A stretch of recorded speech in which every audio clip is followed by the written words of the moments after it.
Et oui les mecs, ils l'ont fait 14 ans après, l'Olympique de Marseille bat le Paris Saint-Germain. Bon, c'est pas le même score qu'à l'époque, mais je pense que tous les Marseillais le prennent. Surtout qu'en plus, malgré que ça n'a pas été avec un football flamboyant, il n'y a pas eu 3 buts, il n'y a pas eu pléthore d'occasions, mais je trouve, je vais dire les termes, Marseille ont fait pour moi le match parfait. On va revenir sur le match. On va d'abord commencer par la composition des équipes, et ensuite on va terminer par la notation des joueurs. Du coup, pour commencer, comme j'ai dit, on va regarder la composition des deux équipes. Et du coup, on va commencer peut-être avec le 11 du Paris Saint-Germain. Du coup, Lucas Chevalier au cage, on va en reparler. La défense à 4, oui. Peut-être on s'attendait à une défense à 3 avec Hakimi en piston droit et Nuno Mendes à gauche. Du coup, non. C'était clairement un 4-3-3 avec Marquinhos qui a joué latéral droit. Ensuite, le milieu à 3, Zaïre Emery, Vitinha, Fabian Ruiz. On va en parler aussi. De toute façon, on va parler de tous les joueurs. Ensuite, l'attaque à 3, Hakimi, Gonzalo Ramos et Kvaratskhelia. Gonzalo Ramos qui joue très peu. Et Hakimi qui a joué ailier droit pour peut-être sa première fois au PSG ou en tout cas depuis très longtemps. Et ensuite, l'Olympique de Marseille. Il y avait un petit doute sur la formation en avant-match. En tout cas, moi, je l'avais. Sur une défense à 4, une défense à 3. Ça a été sur une défense à 3. Et parfait. Du coup, on va revenir individuellement sur les joueurs à la fin. Mais waouh, par quoi commencer? Je pense qu'on va commencer par la première mi-temps de l'Olympique de Marseille. Sur l'entame de match. Pour moi, la première mi-temps est ce qu'on veut voir c'est ce que je veux voir de Marseille à chaque match. L'équipe était préparée. Là, De Zerbi, je le critique beaucoup. Mais aujourd'hui, pour moi, les gens vont parler peut-être que, oui, Marseille, on gagne contre un petit Paris Saint-Germain. Un Paris Saint-Germain avec beaucoup de blessures. Alors oui, les faits sont là. Il n'y a pas João Neves. Il n'y a pas Dembélé. Il n'y a pas Barcola. Il n'y a pas Doué. Hakimi a dû être repositionné plus haut, du coup. C'était comme s'il n'était pas là. On verra, on en reparlera après de la composition. Ou des choix d'Enrique. Parce que moi, je n'ai pas compris ce choix, mais bref. Mais pour moi, Marseille ont mis tous les ingrédients. Intensité, préparation. Pour moi, cette victoire, allez signer De Zerbi. Alors que je suis très critique pour les gens qui me suivent depuis pas mal de temps, qui suivent mes streams, mes shorts. Ils savent que Marseille, des Marseillais trouvent que je suis trop méchant avec eux. Mais moi, en fait, quand je vois le potentiel de l'équipe, je suis obligé en fait d'être exigeant. Je suis exigeant avec mon club Benfica. Je suis exigeant. Si je vous critique les Marseillais, si des fois je peux être un peu trop virulent, c'est parce que je suis exigeant, parce que je vois du potentiel. Et aujourd'hui, je l'ai vu. Que ça soit les joueurs, que ça soit l'entraîneur. Aujourd'hui, j'ai vu un vrai Olympique de Marseille. Malgré encore une fois que le Paris Saint-Germain, c'était pas la vraie équipe et il y avait beaucoup de blessures. Parce que le PSG, il y a 4 jours, malgré les blessures, il n'y a peut-être pas autant qu'aujourd'hui. Mais ils ont écrabouillé l'Atalanta. En fait, il y a... Ok, on a quelques blessures, mais on est exceptionnel à être 5 jours après, on a un peu plus de blessures, et là c'est abominable. Vous voyez? Encore une fois, c'est une question de nuance, c'est une question d'équilibre. Et Marseille, pour moi, on fait le match parfait. Une grosse intensité. Que ce soit pour aller les chercher avec un gros pressing, bah carrément à la ressortie de la défense, à la ressortie de Lucas Chevalier, où Marseille, en fait, ce qui était intelligent, c'est qu'ils savaient quand enclencher le pressing. En fait, au moment où le Paris Saint-Germain commençait à reculer, commençait à peut-être une mauvaise prise de balle à la base de l'action, et en fait, directement, les Marseillais, ils agressaient. Direct, ils allaient sur la cheville des joueurs.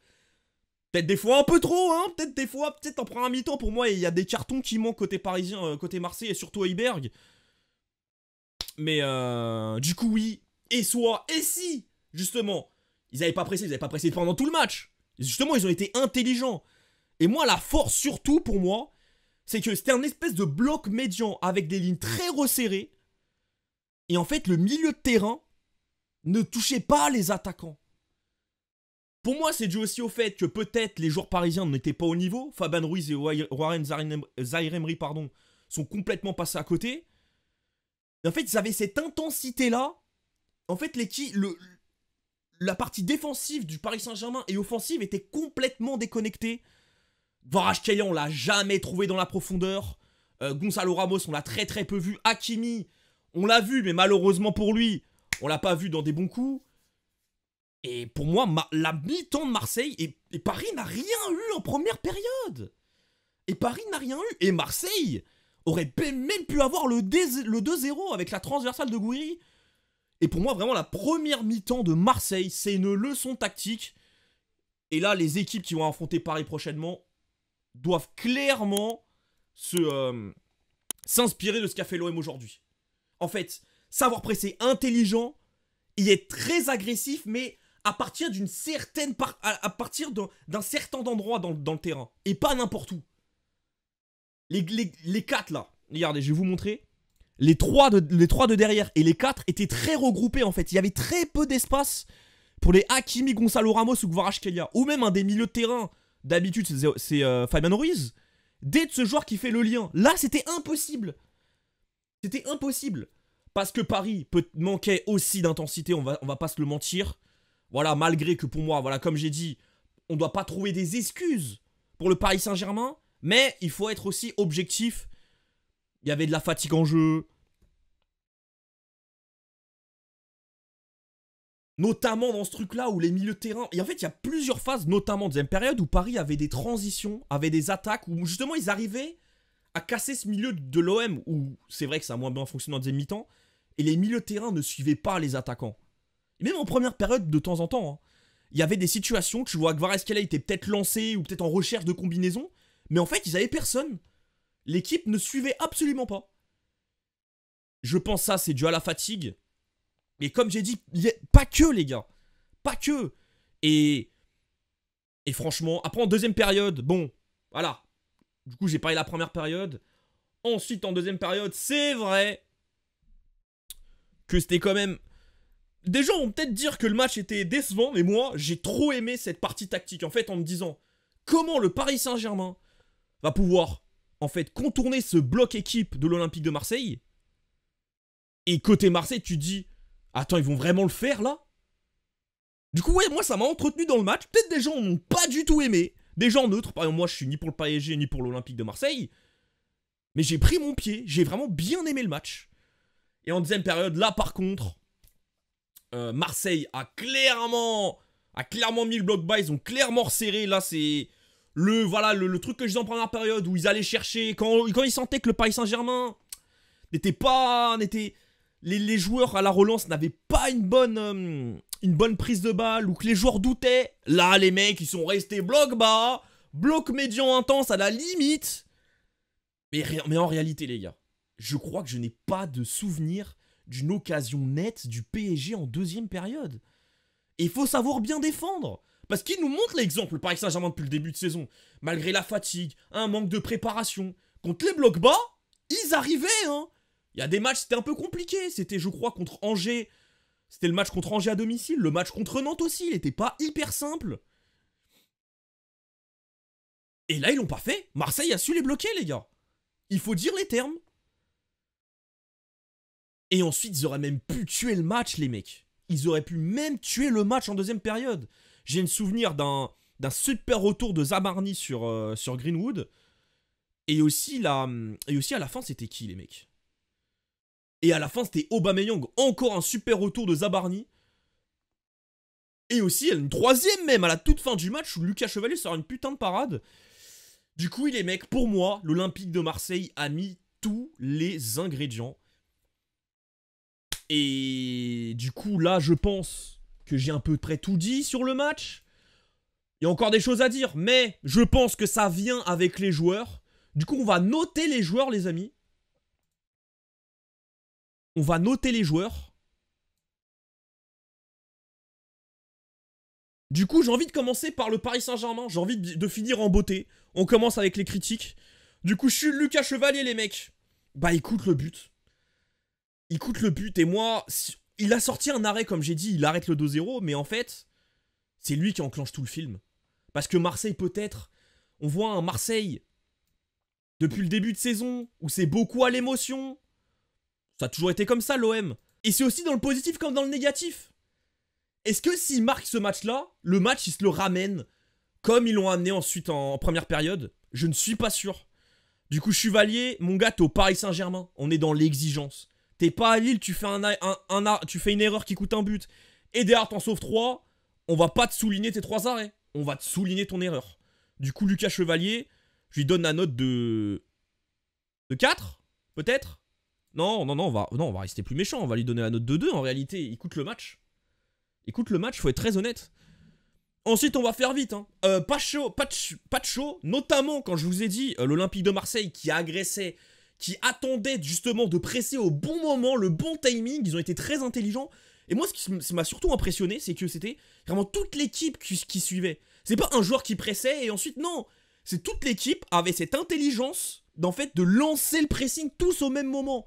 Et du coup, ça ne pas désordonné et que ça crée des espaces pour derrière le Paris Saint-Germain, là où ils sont très forts, de contrer, de faire leur phase de transition et faire mal. Vraiment, pour moi, ça a été la clé du match et la clé de la première période. Et la première période a finalement été la plus importante du match. Et du coup, c'était souvent Pacho, où je trouve aujourd'hui, il était pas bon techniquement. Défensivement, il n'y a pas grand chose à dire, il a pas eu beaucoup de job à faire. Mais en tout cas, offensivement, pardon, balle au pied, je l'ai trouvé mauvais. Du coup, je lui donne la note de 3. Et j'ai pas du tout trouvé bon. Zabarni, par contre, pour moi, c'était le meilleur Parisien aujourd'hui, avec un autre joueur. Du coup, je lui mets quand même la note de 6. Il a fait des bons retours, etc. Bon, Marquinhos, limite, j'ai envie de lui donner non noté tellement il était pas bon. 4. Nuno Mendes, notamment en première période, c'était un des seuls qui tentait des choses. Là où Kvaratskhelia pour moi était éteint, Hakimi a été abominable, parce qu'Hakimi, vas-y, on lui donne la note 2. Il était abominable. Et même Fabian Ruiz et Zaïre Emery, bah Nuno Mendes était le seul à créer quelque chose. Que ce soit par la vitesse, par le fait de faire des actions cachées, vous voyez ce que je veux dire, il est imprévisible. Des fois il rentre dans l'axe, des fois il va dribbler, des fois il va percuter. Et le mot que je cherchais, c'est percuter. Il percutait. En fait, c'était le seul, littéralement. Kvaratskhelia, on l'a pratiquement pas vu. Du coup, j'ai envie quand même d'être positif avec lui. Je lui donne un 5,5. En fait, 6, j'ai du mal à le mettre à la hauteur de Zabarni. Mais un 5, pour moi, c'est trop peu. Du coup, voilà. Et du coup, on passe à un autre joueur qui était cataclysmique. Et là, on l'attendait, en fait. Pareil, où ils sont forts, c'est au milieu de terrain. Et bah là, pour moi, il n'y a qu'un seul joueur qui a été au rendez-vous. C'était Vitinha. Je lui donne la note de 6 aussi. Voir le 6,5. Pour moi, c'était l'homme du match côté PSG. C'était le seul. Il a fallu claquer un but au milieu de terrain. S'il la mettait une clim, s'il mettait cette clim, but du milieu de terrain, c'est pas passé loin. Il a eu aussi une bonne fin pour première période. Et dans tous les cas, c'était le mec où, ok, c'était le vrai problème de Marseille. On l'a vu dès le début du match. C'est Højbjerg, au bout de 30 secondes, il lui met un tampon. Les 20 premières minutes, il a dû se prendre 3-4 fautes, Vitinha. C'était n'importe quoi. Et c'est lui qui crée le jeu, c'est lui qui crée le décalage, c'est lui qui aspire un joueur vers lui pour derrière créer de l'espace pour un de ses coéquipiers. Il le l'a donné dans le bon tempo. C'est lui qui cherchait des fois dans la profondeur. Je crois en première période, c'est un moment, il fait un espèce de balle dans le dos de la défense. Et je crois que c'était Fabian Ruiz. Je crois qu'il stoppe sa course, il hésite entre tir et centre. Finalement, je sais plus trop ce que ça fait. Mais de souvenir, ça n'a pas été dangereux. Vitinha extraordinaire. Et du coup, on parlait des milieux de terrain où les mecs n'ont pas été au rendez-vous. En fait, c'est Fabian Ruiz et Zaïre Emery. Fabian Ruiz, on a retrouvé le Fabian Ruiz neutre, complètement neutre. On l'a absolument pas vu aujourd'hui. Mais moi, j'ai l'impression d'avoir vu le Fabian Ruiz il y a 3 ans, en fait. De avant l'Euro. Et c'est assez drôle parce que j'ai sorti aujourd'hui un short où je l'encense, mais aujourd'hui, il a été cataclysmique, il est passé complètement à côté. Lui, je lui donne la note de 3. Et Zaïre Emery, les gars, par contre. Va falloir ouvrir un dossier sur lui, les mecs. Ça commence à devenir inquiétant. En fait, moi, Zaïre Emery, je voulais pas trop le critiquer. Dans le sens, en fait, où il y a 3 titulaires en puissance. C'est la force du PSG, les 3 de devant. Enfin, les 3 du milieu, pardon. Et en fait, il a pas sa place, il est pas en confiance. Le fait qu'il ait perdu en statut, ça peut peut-être lui toucher. Ça peut peut-être lui toucher. Le fait qu'il est jeune aussi, en réalité. Il a quoi? Il a 19-20 ans. Il faut qu'il apprenne de tout ça. Et vas-y, et aussi il a eu une année éreintante il y a 2 ans, peut-être que l'année d'après il était fatigué ou quoi. Mais là les gars, il est attendu. On a compris que les Vitinha, João Neves, Fabian Ruiz vont pas pouvoir jouer tous les matchs, ils vont pas pouvoir tout encaisser. Il y a de la fatigue, il y aura des blessures. Hakimi va partir à la CAN. il va jouer latéral droit. Du coup, là, c'est là où l'année dernière, même à un moment, on a l'impression qu'il se plaignait un petit peu, il montrait qu'il n'était pas heureux. Bah en fait, on t'attend au tournant maintenant. Là, tu seras important, t'auras cette place, cette lumière que tu n'avais pas l'année dernière. Et là, c'est flippant. Moi, j'étais dans la salle d'attente. Je suis pas dithyrambique en mode il est finito. Mais les doutes grandissent. Techniquement, les gars, il y a un... Mayulu est rentré. Mayulu a plus montré en 10-15 minutes, ou même moins, que Zaïre Emery sur tout le match. C'est très inquiétant. Et même dans le fait de ramener de l'intensité, des courses, il l'a pas fait, il a rien eu. Cataclysmique son match, et en fait, c'est depuis 2 ans, c'est assez compliqué. Hein. Même depuis le niveau de Luis Enrique, je me rappelle plus exactement de sa première saison avec Luis Enrique. Et, bref. Du coup, Kvaratskhelia, j'ai un peu tout dit. Hein. Lui, bon, c'est 3 aussi, et Gonzalo Ramos, c'est 2,5. J'ai pas envie de lui mettre à la hauteur, parce que pour moi, Hakimi était spécial. Enfin, a été spécialement nul. Mais bref. Mais malgré tout ce que je dis, hein, pour moi, c'est grâce au top match et à la bonne lecture de Luis Enrique, de Zerbi. Et l'intensité qu'ils ont mis. Et le stade, forcément, le Vélodrome, c'est magique. Voilà. Encore une fois, j'ai fait des... Je suis pas un mec qui a fait énormément de stades. Hein. Mais moi, le stade qui m'a le plus choqué, c'est le Vélodrome, le match contre Benfica. On a perdu en demi-finale d'Europa League. Bref, vous savez l'histoire. Enfin, en quart de finale, pardon. Vous savez l'histoire. Mais moi, c'est le truc le plus impressionnant. Et là, j'imagine pas aujourd'hui comment c'était. Hein. Je pense que c'était de la même hauteur. Voire plus, je sais pas, parce que ça a redescendu en deuxième période. Hein. Mais waouh. Ça a dû être exceptionnel. Du coup, ils les ont clairement aidés. Mais du coup, ce que je disais, c'est que pour moi, la bataille était tactique. Peut-être là, Luis Enrique, on le voit pas là dans l'image. Mais Luis Enrique, du coup, bah, pour moi, il s'est trompé dans la compo. Hakimi, ailier droit, je ne comprends pas l'idée. Et on l'a directement vu avec Kanguini quand il est rentré. Kanguini, pour moi, c'est un joueur fiable. Ok, ce n'est pas... c'est clairement pas le niveau des 4, 5, 6, voire 6 autres. Mais en fait, Hakimi, la force qu'il a, c'est en fait... Et en plus, il fait pas un super bon début de saison.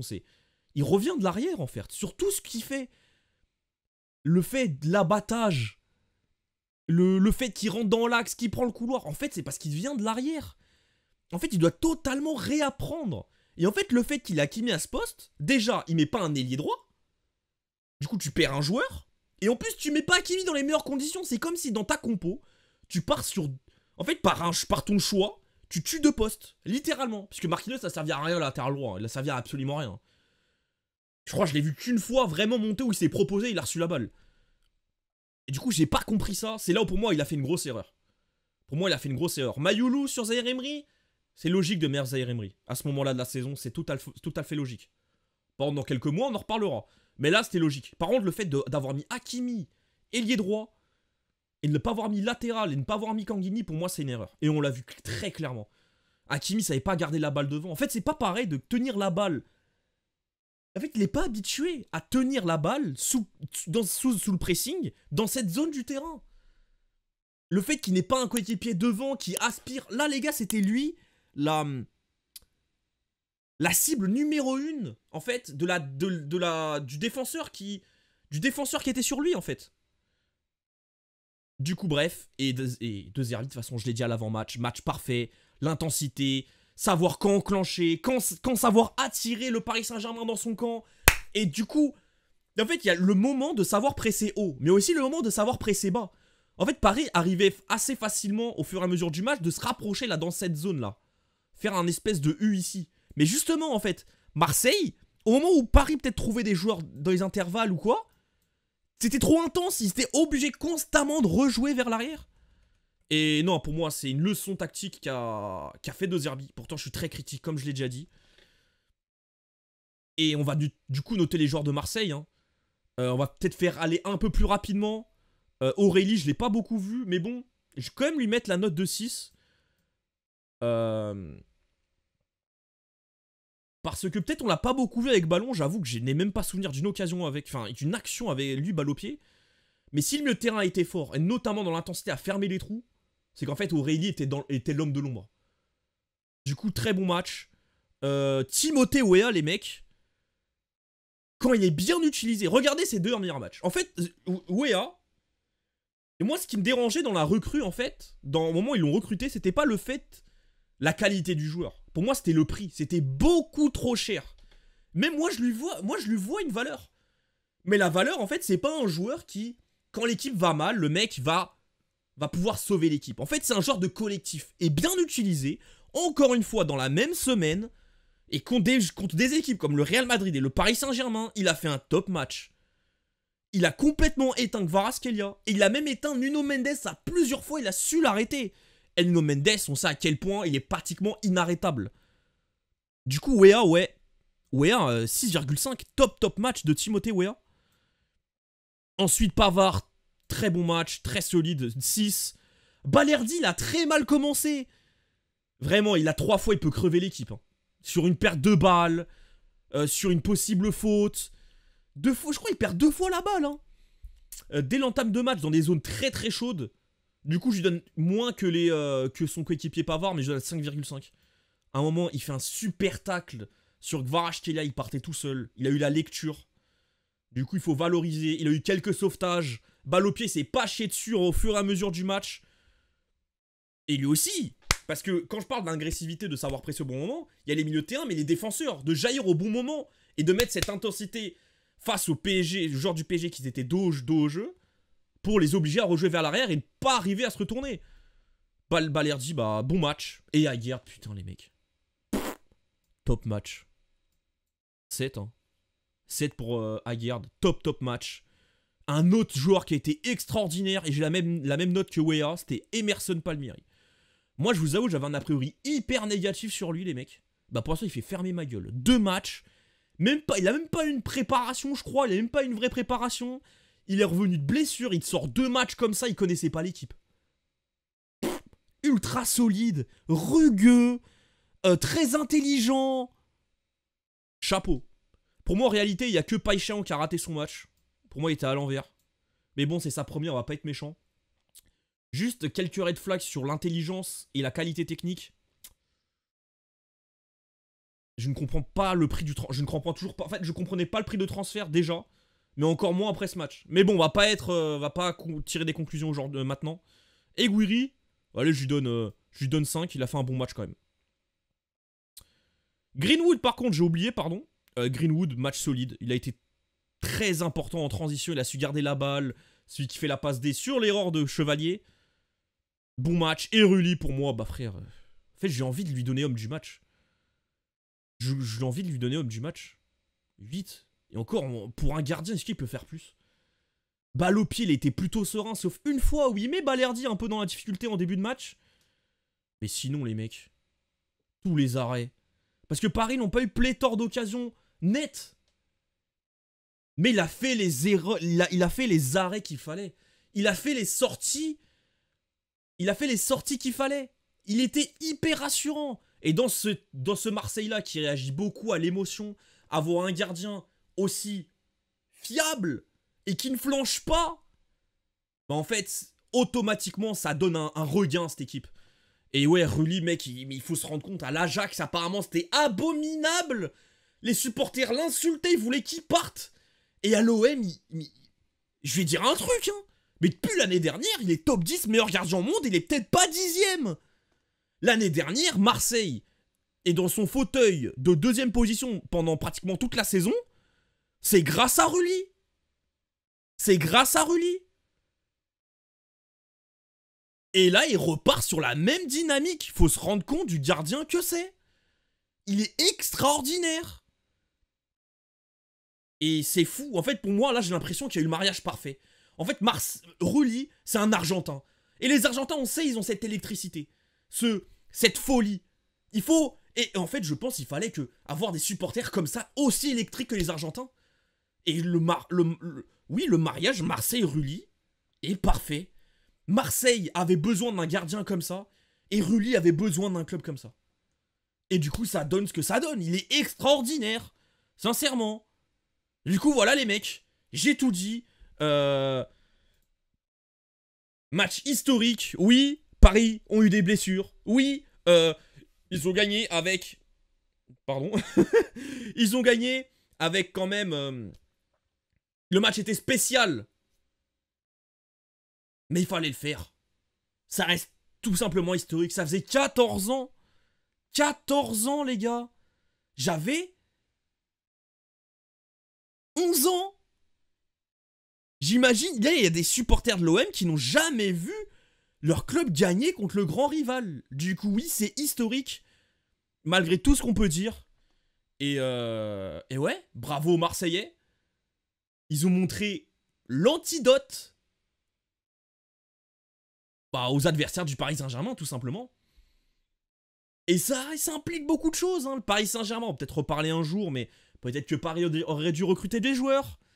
Pour moi, les blessures, en fait, les gens vont dire oui, mais c'est des blessures. Oui, mais les gars, c'était attendu, en fait, qu'ils aient des blessures. Oui, peut-être ils en ont particulièrement beaucoup, mais c'est pas surprenant après leur saison. Pour moi, il manquait au moins un joueur à être ce joueur de milieu offensif et ailier. Ce joueur qui sait jouer beaucoup de postes. À Kliouche.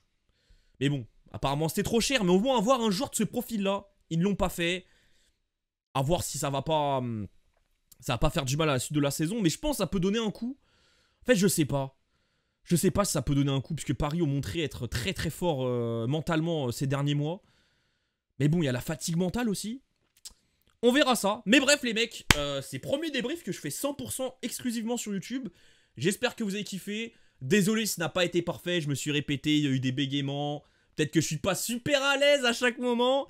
Mais bon, c'était la première. De beaucoup, je l'espère. Du coup, si vous avez kiffé, n'hésitez pas à liker, à booster la vidéo.